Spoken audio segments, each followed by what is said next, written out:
Sanibona, ngaphambi singene kwivideo namuhla, ngithi angithathe lethuba ngibonge i-support nothando enikhombise lona lingaphezu kokucabanga kwethu. Siyacela niqhubeke nisi-support njalo ngokubuka amavidiyo ethu, ungakhohlwa ukukhomenta, ushare, ulike. Siyafisa ukuzwa umbono wakho. Sicela-ke singene kwivideo namuhla.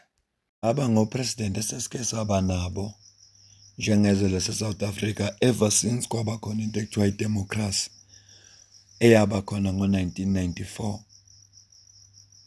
Ngeke-ke ngibabale ngokulandelana kwabo ngoba nala esithombeni babahlele ngokulandelana kwabo. uDr Mbuyiseni Ndlozi evikini eliphelile uthatha isikhathi sakhe ukuthi abaqhathanise labo president bebonke. Le kanje, open quotes, "If this matrix is the measure, only Mandela and Mbeki improved anything. De Klerk from 1989 to 1994, GDP growth was 1.2%, unemployment rate 23%, debt to GDP 48.7%, murder rate 69. Mandela from 1994 to 1999, GDP growth was 3%, unemployment rate 23%, debt to GDP 45%, new jobs 479,600 per year, 479,600 per year, murder rate 52. Mbeki 1999 to 2008, GDP growth 4.3%, unemployment rate 22%, debt to GDP 23%, net new jobs per year 526,875, murder rate 35. Zuma 2009 to 2018, GDP growth 1.9%, unemployment rate 27%, debt to GDP 53%, net new jobs per year 214,555, murder rate 36. Ramaphosa 2018 to 2025, GDP growth 1.3%, unemployment rate 31%, debt to GDP 75%, net new jobs per year 68,333, murder rate 64.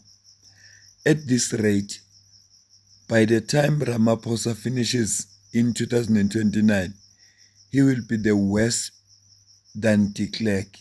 Fact, Mbeki is the best president. Close quote. Yengizwa abantu bethi numbers don't lie. Osho ukuthi i-conclusion afike kuyo uDr Mbuyiseni Ndlozi azathi uPresident uThabo Mbeki comparing from de Klerk to Cyril Ramaphosa is the best president, because that is back up by data namanamba. Uyazibonela nawo. Akugcinanga lapha abantu baphawulileke kuyona lento abeyibhalile. Omunye waphendula wathi hayi, akusingoba uPresident uCyril Ramaphosa engenzi kahle okanye engaperformi kahle, kodwa iCovid leyasibangela inkinga. So yingakho kubukeka sengathi uPresident iperformance yakhe ilow. Wayese responda kanjeni uDr Mbuyiseni Ndlozi? Why COVID-19 is not good excuse for Ramaphosa's terrible performance. South Africa, GDP growth before COVID, 2018, it was 0.8%, 2019, 0.3%, during COVID, 2020, negative 6%, after COVID, 2025, 1.1%. Kenya, before COVID, 2019, 5.1%. During COVID, 2020, 0.3%. After COVID, 2025, 4.9%. Ghana, before COVID, 5%. During COVID, 2020, negative 0.5%. After COVID, 2025, 4%. Point. Whilst other countries felt the impact of COVID-19 pandemic, all recovered back to their pre-COVID growth trajectory. South Africa also did, but it went back to its poor pre-COVID performance of stagnation. Ramaphosa is not performing well. As far as impact of global financial crisis is concerned, the same is true with Zuma. He could never take us back to the growth years of Mbeki, despite the fact that many countries did recover. Within a few years, the ANC decided, with less than 80 or so people, that he was no longer fit to be president. In a time where I thought things were actually going well, we were growing at 5%, we were building more houses. There was a time upon which actually government did work. There were imperfections, naturally, but things did work. Dr. Musimayimane yena ubuka ngendlela ehlukile kuno Dr. Mbuyiseni Ndlozi ngoba uthi ngesikhathi uJacob Zuma iANC ikhethe ukumrecalla imsusa ukuba kubenabo president, izinto bezibuka ngathi seziqala ukuba ngcono. Yebo, there were imperfections ngoba vele akekho government even nalo awuprezayo uDr. Mbuyiseni Ndlozi ka former president uThabo Mbeki awukho perfect. Ngaleso sikhathi baningi abantu abashona bebulawa i-HIV. Angifuni nje ngena futhi kulelo daba lelo. Ngaphambi kokuba ngicaphuna inkulumo esho ubaba uMwelitsi Mbeki, ngiyafisa ukuthi ngiphendule labantu laba esithi sikhuluma noma yini nje uma kwathinta igama likaZuma noma ungathi uJacob Zuma uyovela enkantolo, abavele beqhamuke bathi uZuma akenzanga lutho ngesikhathi upresident, bakhulume yonke lonto le noyibonayo ukuthi ayingeni kahle kulento esikhuluma ngayo. Ngifisa ukucaphunela upresident uCyril Ramaphosa uzwe ngaye ukuthi yini achieve upresident Zuma during his tenure. Emveni kwalapho sobe sesicaphuna ubaba uMwelitsi Mbeki. Now, as you might well know, President Zuma has been honored by the continent to chair the infrastructure development trajectory of the continent. Now, this the continent did out of an informed realization of how South Africa, as led by President Zuma, has been able to change the infrastructure trajectory of our country and move it forward. And you look at the record that has been achieved, the infrastructure layout and development that has taken place in our country in recent years is second to none on the continent. It's second to none.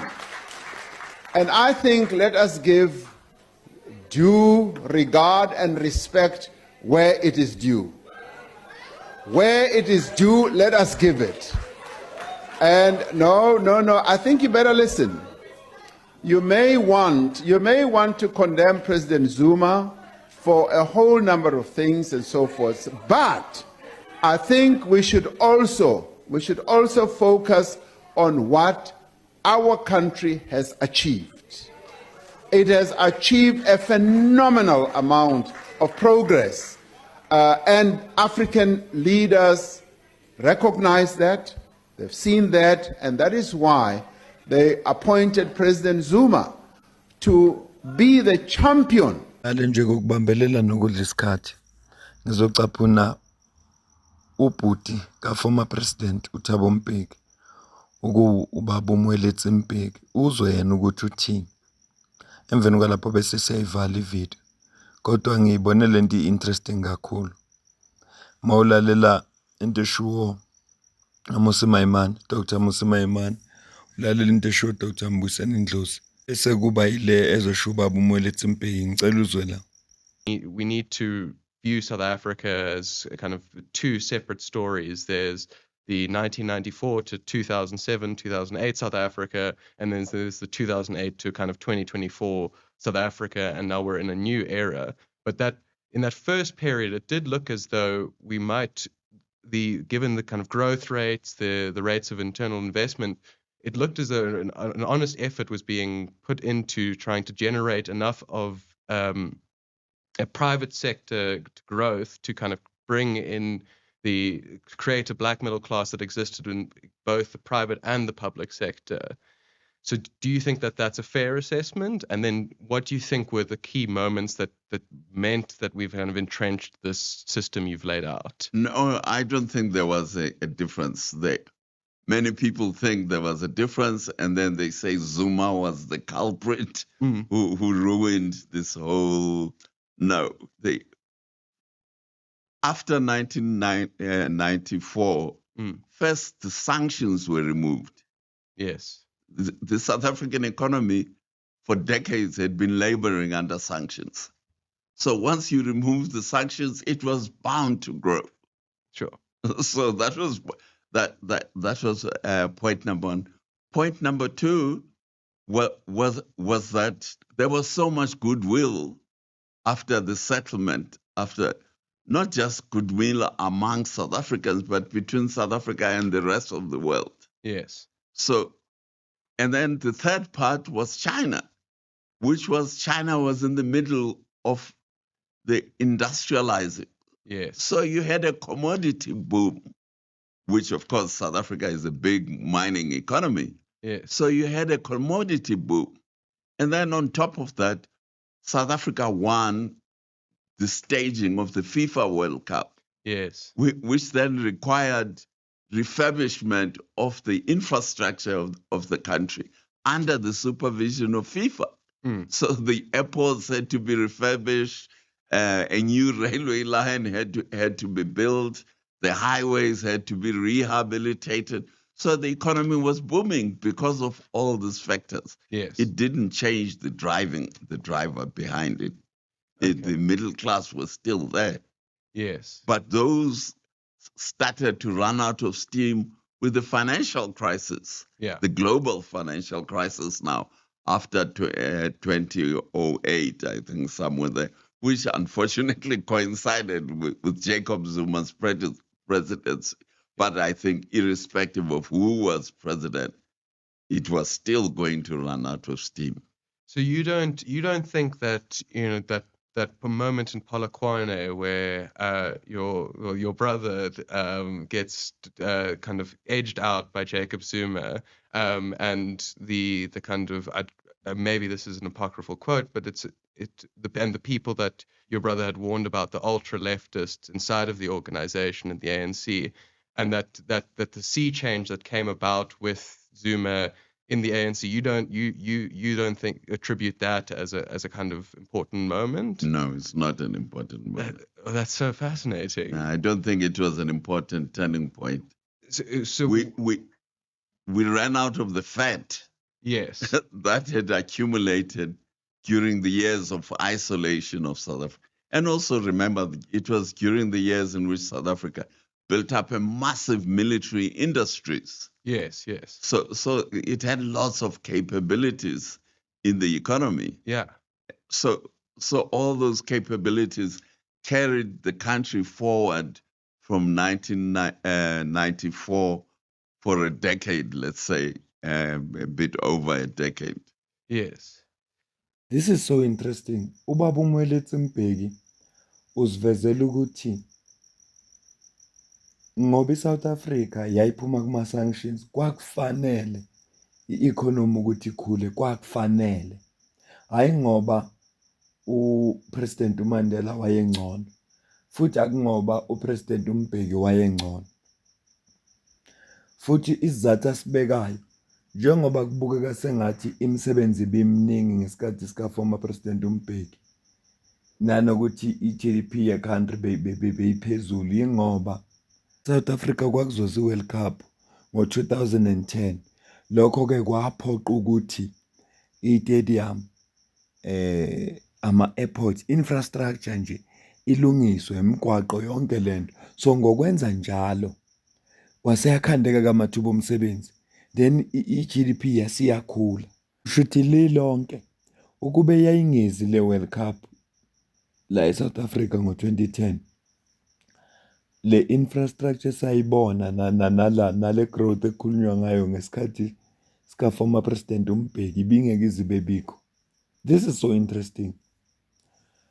Mayechaza ke ngesikhathi sika former president uZuma uthi ngo-2008 kwaba khona i-financial crisis eyaba khona worldwide ya affecta nayo. Uthi futhi akukhathalekile ukuthi ubani obe upresident, kodwa umuntu noma umuphi obezobusa ngaleso sikhathi ubezoba nenkinga. Useyasichaza isizathu. Yake yathi DA, eSouth Africa we don't have the money problem, we have the spending problem. Government ya South Africa uspend imali eningi ey'ntweni ezingabuyisa imali back to i-economy. Uspend imali eningi kuma-grants nakuma-salaries wabo nakwi-security yabo yonke lento, kodwa abaspendi imali eningi ey'ntweni ezizobuyisa imali, njengoba esho ukuthi amabhono akhanda a capable state esasikwazi ukusurvive nangesikhathi kunama-sanctions, kodwa sasisurvive. Uma sekuthatha lo hulumeni, uma kufanele aqhubeke nokuthi a-investe lapho ukuthi athuthukise i-Transnet, ethinti nje ama-state owned entities ukuze aye phambili, kunalokho bakhetha ukudla kuwo lama-state owned entities. Kwakhona i-corruption, kwakhona amatheni, kwakhona into eningi. Lokho okwenza ukuthi i-state sona ngokwaso singabe sisa-performa the way besiperforma ngakhona, noma fanele nendlela bekufanele siperforme ngayo. So akukhathalekile ukuthi upresident bekuwubani ngaleso sikhathi, akukhathalekile.